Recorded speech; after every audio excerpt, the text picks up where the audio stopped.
नमस्कार दोस्तों, स्वागत है आप सभी का आपके अपने YouTube channel JS topic study में। तो दोस्तों, आज की इस वीडियो में मैं आपके लिए कक्षा 10 का हिंदी का प्रश्न पत्र लेकर आया हूं, जो एमपी बोर्ड द्वारा जारी किया गया पेपर का एक नमूना है। ठीक है, और ये जो पेपर है इसमें से 60% अंक आपके फंस सकते हैं। यानी कि अगर आपने कुछ भी नहीं पढ़ा है, अगर आप इस पेपर को पढ़ लेते हैं तब भी आपके 60 नंबर आप आसानी से ला सकते हैं। ठीक है, एमपी बोर्ड द्वारा जारी किया गया ये पेपर है, तो इस पर आप पूरा भरोसा भी कर सकते हैं। ठीक है, तो यहां पर आपको ये भी आइडिया लग जाएगा कि किस टाइप का आपका जो पेपर है वो आने वाला है, कितने समय का है और किस टाइप के जो अंक हैं वो आने वाले हैं। ठीक है, और बहुत ज्यादा इंपोर्टेंट प्रश्न भी इसके अंदर हैं, तो इस वीडियो को ध्यानपूर्वक देखिएगा। आपका 1 मार्च का जो पेपर है उसमें आपके 60% अंक इसी में से आने वाले हैं। चलिए शुरू करते हैं। तो देखिए, यहां पर सबसे पहले मैं आपको बता दूं कि यहां पर समय कितना रहेगा आपके लिए। समय रहेगा 3 घंटा। 3 घंटे का आपका पेपर रहेगा और जो पेपर है आपका कुल 75 नंबर का पेपर यहां पर क्या होगा, आएगा। ठीक है, यहां पर कुछ निर्देश दिए जाएंगे आपके लिए। तो आपका जो पहला प्रश्न है, ठीक है, इसमें लिखा हुआ है सभी प्रश्न हल करना अनिवार्य है। मतलब कि जितने भी प्रश्न आपके लिए यहां पर दिए गए हैं वो सभी आपको हल करना है। ठीक है, इसके बाद में दूसरा निर्देश है प्रश्न क्रमांक 1 से 5 तक वस्तुनिष्ठ प्रश्न है। वस्तुनिष्ठ यानी कि ऑब्जेक्टिव प्रश्न है, जिनमें आपके लिए देखिए 30 अंक निर्धारित हैं। ठीक है, 30 अंक निर्धारित हैं। चलिए, इसके बाद में तीसरा है प्रश्न पत्र 6 से 17। देखिए, प्रश्न क्रमांक 6 से 17 तक प्रत्येक प्रश्न कितने का है, 2 नंबर का है। शब्द सीमा लगभग 30 शब्द है। ठीक है, 30 शब्द में आपको उत्तर देना पड़ेगा। तो आपको ये यहाँ पर जो है 2 अंक का आपको प्रश्न यहाँ पर देखने को मिलेगा। इसके बाद में चौथा निर्देश है प्रश्न क्रमांक 18 से 20 तक प्रत्येक प्रश्न 3 अंक का है। शब्द सीमा लगभग 75 शब्द है। ठीक है, इसके बाद में यहाँ पर 5वां दिया गया है प्रश्न क्रमांक 21 से 23 तक प्रत्येक प्रश्न 4 अंक का है। ठीक है, 21 से 23 तक का 4 अंक के प्रश्न है। इसमें आपको 120 शब्दों में उत्तर देना है। इसके बाद में 6वां निर्देश आपको दिया गया है कि यहाँ पर 6 से 23 तक सभी प्रश्न आंतरिक विकल्प दिए गए हैं। मतलब कि यहाँ पर आपको अथवा वाले जो प्रश्न है वो आपको यहाँ पर देखने को मिलेंगे। ठीक है, तो ये थे कुछ निर्देश। चलिए, अब यहाँ पर ऑब्जेक्टिव मैं देखता हूँ पहला जो प्रश्न है वो किस तरह का आएगा, उसको हम देखते हैं। ठीक है, चलिए देखिए, यहाँ पर पहला प्रश्न आपके सामने है। पहला प्रश्न देखिए, यहाँ पर सही विकल्प का चयन करके लिखिए। ठीक है, सही विकल्प का चयन कर लिखिए। यहाँ पर देखिए, पहला है रीतिकाल को काव्य की दृष्टि से बांटा गया है 2 भागों में, 3 भागों में, 4 भागों में, 7 भागों में। ठीक है, तो ये अपने हिसाब से आप देख लीजिएगा। मैं आपको यहाँ पर सिर्फ प्रश्न बता रहा हूँ, उत्तर आप अपने आप से कीजिएगा। ठीक है, यहाँ पर दूसरा है सूर्य के पदों में तेल की गागरी कहा गया है श्री कृष्ण को, उद्धव को। ठीक है, श्री कृष्ण को, उद्धव को, गोपियों को, सूर्य को। ठीक है, तीसरा आपको दिया गया है चरणों में निहित मात्राओं के आधार पर दोहा है सममात्रिक छंद, विषमात्रिक छंद, यहाँ पर है अर्धमात्रिक छंद या अर्ध सममात्रिक छंद। ठीक है, इसके बाद में अगला है, उसको देखते हैं। ठीक है, अगला वाला यहाँ पर आपके लिए दिया गया है। देखिए, नेताजी का चश्मा। नेताजी का चश्मा कहानी का मूल भाव है। नेताजी का चश्मा, इस कहानी का मूल भाव क्या है। यहाँ पर ऑब्जेक्टिव आपके लिए दिए गए हैं शिक्षा का विकास, समाज सुधार, मूर्ति कला का विकास। इसके बाद में दिया गया है देशभक्ति की भावना। ठीक है, इसके बाद में यहाँ पर हमें दिया गया है वह धीरे धीरे रोने लगा वाक्य में क्रिया विशेषण का भेद है। कालवाचक क्रिया विशेषण, स्थानवाचक, रीतिवाचक और यहाँ पर इसके बाद में दिया गया है परिमाणवाचक। ठीक है, तो अपने हिसाब से देखिएगा। यहाँ पर देखिए, अगला दिया गया है भोलानाथ और उनके हम उम्र चबूतरे के एक कोने को बना देते हैं। भोलानाथ और उनके हम उम्र चबूतरे के एक कोने को बना देते हैं। क्या बना देते हैं, सिनेमा घर, टिकट घर, रसोई घर, नाटक घर। ठीक है, इसके बाद में आपको यहाँ पर प्रश्न नंबर दूसरा देखने को मिलेगा। यहाँ पर आपसे बोला गया है रिक्त स्थान में सही शब्द का चयन करके लिखिए। ठीक है, चलिए इसमें मैं आपको प्रश्न आपको दिखाता हूँ। यहाँ पर कौन कौन से प्रश्न देखिए खाली स्थान में। तो देखिए, यहाँ पर हमारा पहला दिया गया है। देखिए, पहला परशुराम अपना गुरु भगवान खाली स्थान को मानते थे, शिव को, श्री कृष्ण को, विष्णु को। कौन से किसको मानते थे, इसमें से आप चुनकर यहाँ पर भर देंगे। इसके बाद में दूसरा है आश्रय की बाह्य शारीरिक चेष्टाओं को, आश्रय की बाह्य शारीरिक चेष्टाओं को खाली स्थान कहते हैं। विभाव, अनुभाव, आलंबन क्या कहते हैं, यहाँ पर भर दीजिएगा आप। इसके बाद में देखिए, तीसरा जो है यहाँ पर देखिए विस्तृत कलेवर वाले काव्य को कहते हैं दृश्य काव्य, खंड काव्य, महाकाव्य क्या कहते हैं, यहाँ पर आप भर दीजिएगा। ठीक है, इसके बाद में यहाँ पर है बाल गोविंद भगत की प्रभातियां खालिस्तान तक चलती हैं, खालिस्तान तक चलती हैं, कार्तिक मास, फाल्गुन मास, चैत्र मास। ठीक है, यहाँ पर जो मैं प्रश्न बता रहा हूँ इनको आप अच्छे से याद कर लीजिएगा, क्योंकि अभी 2-3 दिन का समय है आपके पास, तो आप अच्छे से याद कर सकते हैं। और ये जो पेपर है एमपी बोर्ड द्वारा जारी किया गया है, तो इस पर आप पूरा विश्वास कर सकते हैं। ठीक है, चलिए इसके बाद में दिया गया है खाली स्थान वाक्य में किसी क्रिया के करने या होने की सामान्य सूचना मिलती है, विधानवाचक, निषेधवाचक या इच्छावाचक। ठीक है, तो ये आप यहाँ से इसको चुनकर भर सकते हैं। चलिए आगे बढ़ते हैं और अगला देखते हैं। ठीक है, अगला देखिए यहाँ पर, अगला एक और खालिस्तान यहाँ पर है, ये पहाड़ खालिस्तान की तरह चमक रहे थे, सोने की तरह, चांदी की तरह, मोती की तरह। ठीक है, चांदी की तरह, सोने की तरह या मोती की तरह, किसकी तरह चमक रहे थे, यहाँ पर आप भरिएगा।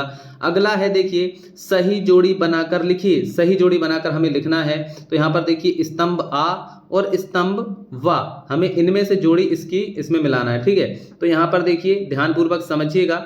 ठीक है, इसको मैं थोड़ा सा और ऊपर सरका लेता हूँ। तो यहाँ पर देखिए ये जोड़ी कुछ इस प्रकार की आपको देखने को मिलेंगी। यहाँ पर देखिए उत्साह कविता, इनमें से इसका उत्तर आपको छांटना है।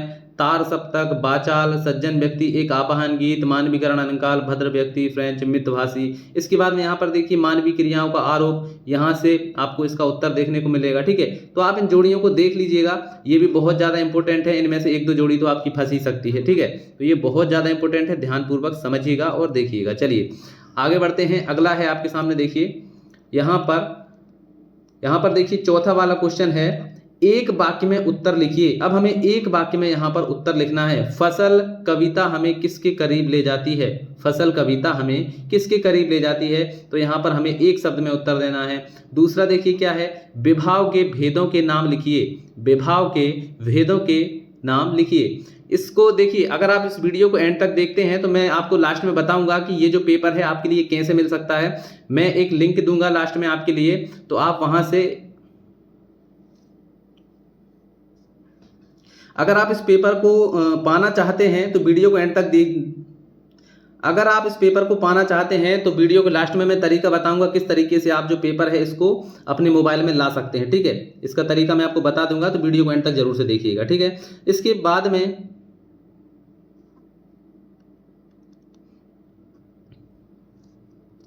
अब देखिए चौथा हमारे पास में है, एक वाक्य में उत्तर लिखिए। अब हमें इन प्रश्नों का उत्तर एक वाक्य में लिखना है। ठीक है, तो यहाँ पर देखिए, यहाँ पर हमें 6 क्वेश्चन दिए गए हैं, इनका हमें एक वाक्य में उत्तर लिखना है। और दोस्तों मैं आपको बता दूं, अगर आपको ये पेपर चाहिए, जो पेपर मैं आपको बता रहा हूँ एमपी बोर्ड द्वारा जारी किया ये पेपर, अगर आपको चाहिए तो वीडियो को लास्ट तक देखिए, लास्ट में मैं आपको बताऊंगा कि इस पेपर को कैसे आप पा सकते हैं। ठीक है, तो चलिए यहाँ पर जो हमारा पहला प्रश्न है इसको देखते हैं। देखिए फसल कविता हमें किसके करीब ले जाती है, तो इसका आंसर आपको एक शब्द में देना है। दूसरा है विभाव के भेदों के नाम लिखिए, विभाव के भेदों के नाम हमें बताना है एक शब्द में। इसके बाद में देखिए यहाँ पर शास्त्रों में काशी किस नाम से प्रतिष्ठित है, इसका भी आपको एक शब्द में देना है। इसके बाद में किस समास में प्रथम पद प्रधान एवं अव्यय होता है, इसका भी एक शब्द में उत्तर देना है। इसके बाद में अपना हाथ जगन्नाथ लोकोक्ति का क्या अर्थ है, अपना हाथ जगन्नाथ लोकोक्ति का क्या अर्थ है। इसके बाद में यहाँ पर भोलेनाथ के पिता फूल के कटोरे में उसे क्या सान कर खिलाते हैं, इसका भी आपको एक शब्द में उत्तर लिखना है। इसके बाद में यहाँ पर देखिए सत्य असत्य आते हैं, तो सत्य असत्य को भी देख लेते हैं। यहाँ पर देखिए सत्य असत्य लिखिए, तो यहाँ पर देखिए पहला जो है मुख्य गायक की आवाज भारी व गंभीर होती है, तो यहाँ पर इसका आपको बताना है ये सत्य है या असत्य है। दूसरा है दोहा और चौपाई वार्णिक छंद है, ये सत्य है या असत्य है आपको बताना है। इसके बाद में मानव संस्कृति एक अविभाज्य वस्तु है, इसको भी आपको सत्य असत्य बताना है। अगला है 2 वर्णों के मेल को संधि कहते हैं, ये भी आपको बताना है सत्य असत्य है। रंगीन पताकाएं शांति और अहिंसा का प्रतीक है, इसका भी आपको सत्य सत्य बताना है। पढ़कर ही लेखक आभ्यंतर व्यवस्था को पहचानता है।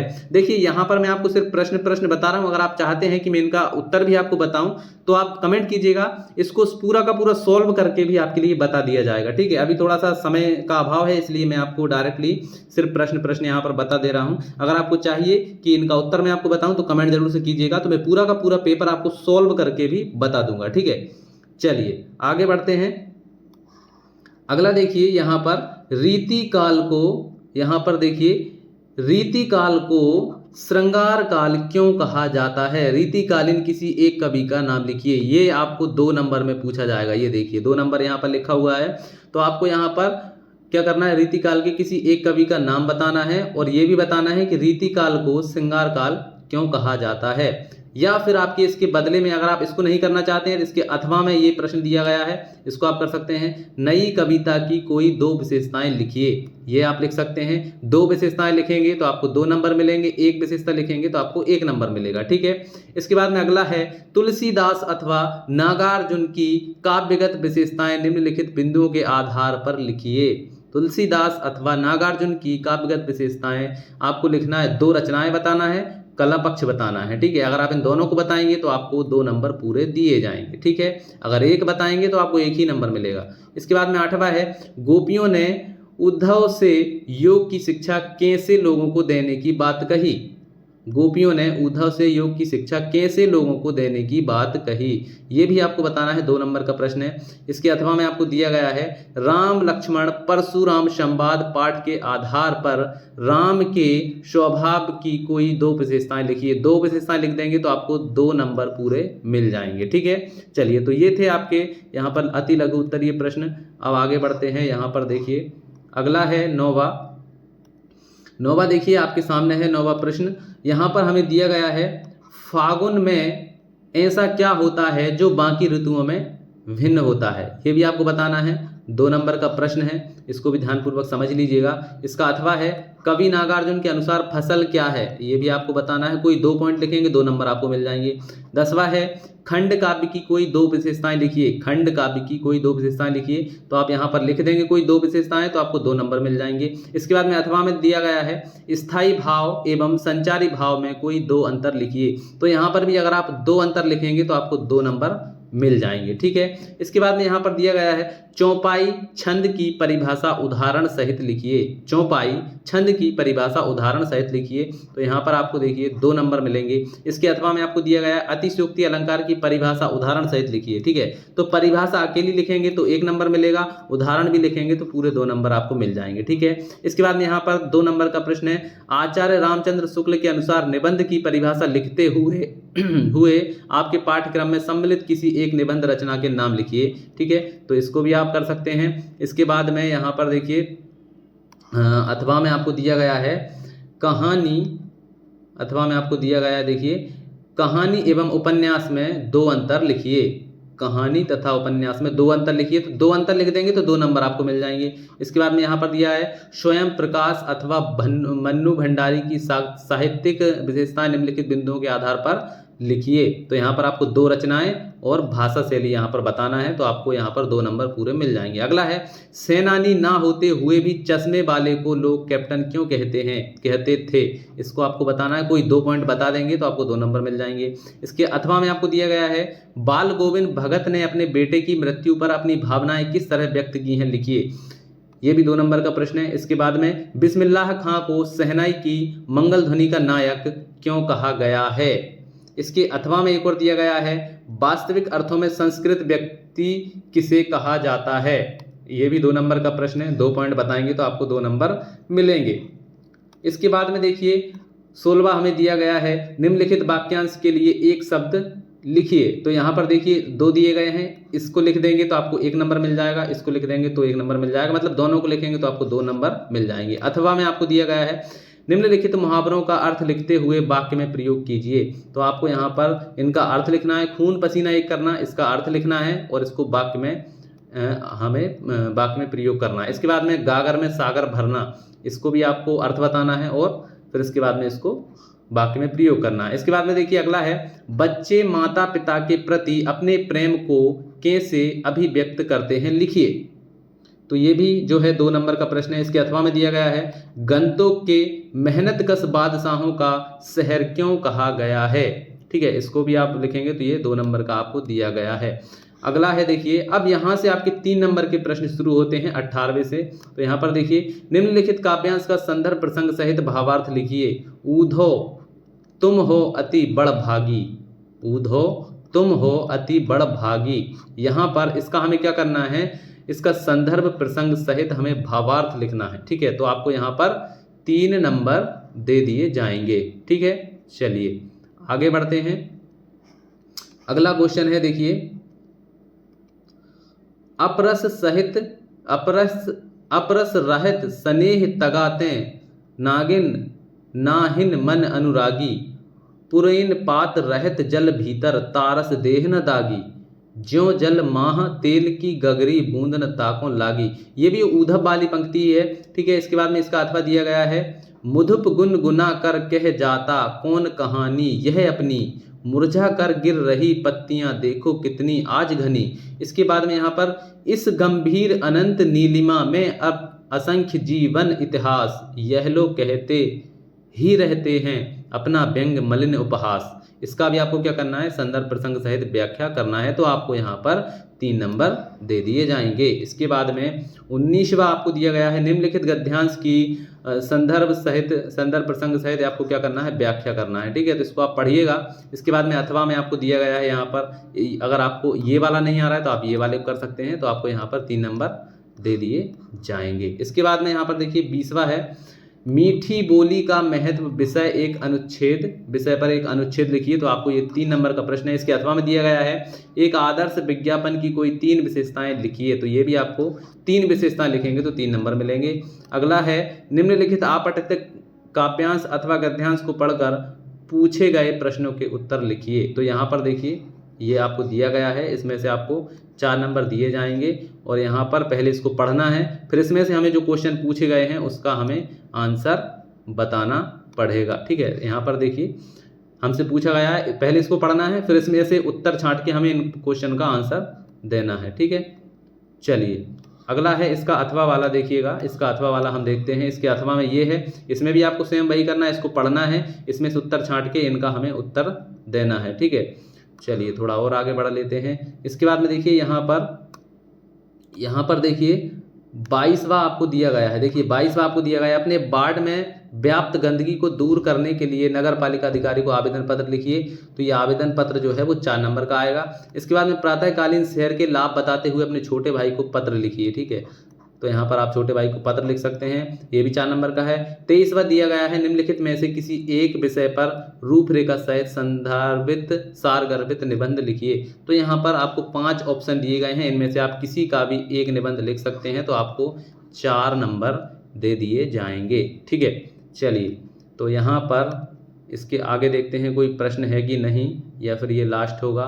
ठीक है, तो यहाँ पर देखिए ये लास्ट ही है, इसके बाद में कोई भी प्रश्न यहाँ पर आपके लिए नहीं है। ठीक है, तो ये था जो प्रश्न पत्र मैंने आपको बताया था। इस प्रश्न पत्र में जो है बहुत ज़्यादा इंपॉर्टेंट प्रश्न पत्र है और ये एमपी बोर्ड द्वारा जारी किया गया है। ठीक है, तो अगर आपको ये चाहिए तो आप जेएस टॉपिक स्टडी जो चैनल है, जेएस टॉपिक स्टडी, ठीक है, जेएस टॉपिक स्टडी जो चैनल है उस चैनल के अबाउट में आपको जाना है, ABOUT अबाउट में आपको जाना है। वहाँ पर आपको एक मोबाइल नंबर दिखेगा, व्हाट्सएप नंबर, वहाँ पर आपको हाय लिखकर भेजना है। हाय लिखकर भेजिए और वहाँ पर आप लिख दीजिए हिंदी। ठीक है, हिंदी जैसे ही लिखेंगे तो आपके पास में हिंदी का जो पेपर है ये आपके पास में भेज दिया जाएगा। ठीक है, तो चलिए दोस्तों आज की इस वीडियो में इतना ही, मिलते हैं अगली वीडियो में, तब तक के लिए जय हिंद जय भारत।